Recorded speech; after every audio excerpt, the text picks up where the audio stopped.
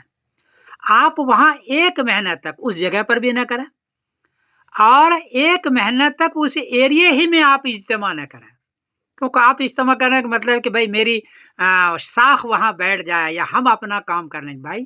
ساکھ نہیں بیٹھ رہا ہے، اس سے تو دونوں جماعتوں کا بھد ہو رہی ہے، دونوں جماعتوں کو لوگ برا کہہ رہے ہیں، ساکھ کہاں بیٹھ رہی ہے آپ کی۔ اس لیے پہلی بات یہ ہے کہ جو جماعت والا کہیں کام کر رہا ہے، اجتماع کر رہا ہے، تو اس ایریے میں یا اس جگہ پر ایک مہینے تک آپ اجتماع نہ کریں۔ یہ پہلی بھی میری رائے، ورنہ انتشار ہوگا، اختلاف ہوگا، جھگڑا ہوگا۔ دوسری بات یہ ہے کہ جس مسجد میں آپ کو جانے کی اجازت نہیں ہے آپ نہ جائیں، وہاں جا کر کے انتشار اور جھگڑا ہوتا ہے، اختلاف اور بڑھ رہا ہے، آپ نہ جائیں، جانے کی اجازت ہو تو جائیں۔ اور تیسری بات یہ ہے کہ یہ جماعت اب ہو گئی ہے، اب یہ ختم نہیں ہوگی،